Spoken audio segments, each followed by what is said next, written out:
Hey everyone, welcome to another Stonehearth Desktop Tuesday.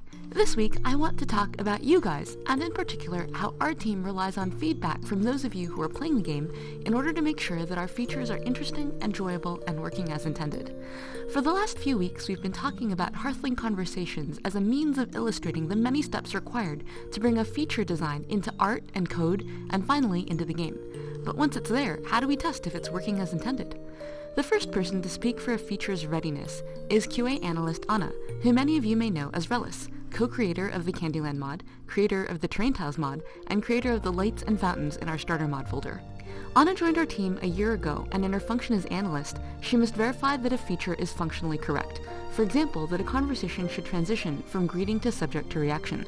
For this, she tests the feature in an isolated environment, or asks engineers like Linda to create inspection tools like this hover that tells you what animation a Hearthling is playing at any given time.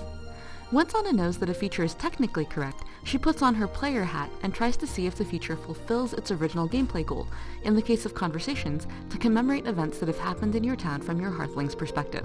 For conversations, she examined whether the conversations felt like they were happening too often, or just often enough, or if they're too long, or if the bubbles are too distracting, or if the subjects made sense in context. For example, she pointed out that since early conversations happened only when people were idle, a lot happened near the fire pit, and people ended up overlapping with each other since Hearthlings have no collision, a decision we made a long time ago for pathfinding performance reasons. As a result, Linda went back and wrote more code to make sure that Hearthlings were standing clear of each other during conversations. Once Anna is satisfied, we are still not finished. The team, and then you, the wider audience on Steam Unstable, play the game and send us all your feedback. Having a broad testing community is really important since our game is a simulation, and issues can arise whenever any feature interacts with any other. For example, how do conversations interact with restocking? How about patrolling? How about eating? Conversations influence mood. Do they create too much of an impact on the town, either by making everyone happy all the time or by spreading around a sense of doom? One important issue that you guys helped us catch just this last couple weeks was that conversations were happening way more than they should, interrupting other more important tasks. It took saves from Fornjoter, Brendan Costa, Bruno Supremo, and Michael Handy to help us narrow down the problem and fix it.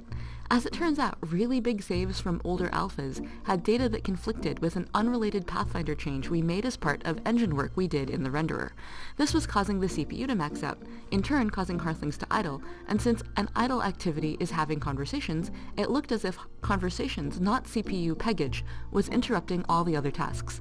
We probably never would have found this serious issue without all of you, and so we're always grateful for your saves and bug reports. There were many more tuning issues in this vein that you pointed out, that conversations could make people too unhappy, which we've hopefully fixed by preventing negative thoughts from stacking, and that conversations can sometimes happen when people are really far away, making people look like they're talking to themselves. There was also a hilarious bug that Angela found in which Hearthlings who had rescued and therefore interacted with other Hearthlings would talk about having carried humans, which resulted in this awesome image of Hearthlings talking about Hearthlings. On the whole, though, and in addition to the hilarious bugs, we've been noticing that more and more people are telling stories about their Hearthlings' relationships. For example, this carpenter tells his neighbor about how horrible he finds doors. The next day she returns, confirming his observations are correct and reminding him of his frustrations. They leave cheered by their newfound solidarity that wooden doors are awful. This means that the feature is indeed working as intended. People are getting feedback about their interactions through their Hearthlings. We'll have a lot more to add in the future, social relationships, for example, built on friends and rivalries, but for now, we think this piece of core gameplay is successfully in place. And this brings our series on conversations to a close. As demonstrated by conversations, Team Stonehearth is discovering a new way to work, in which new features are designed and implemented as cross-functional efforts. Though things may take longer to build than they used to, we believe that they are richer, deeper than they would be otherwise, and that they'll integrate well with future features to create even smoother gameplay experiences to come. We also hope you'll understand how important your feedback is to the development of the game, which is why we budget time to absorb and tune the game based on your comments and suggestions.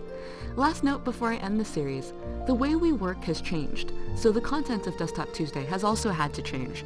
The goal of Desktop Tuesday has always been to show off something that was in progress, or new that week. But in previous years, with everyone working on small separate features, there was almost always something new to show week after week.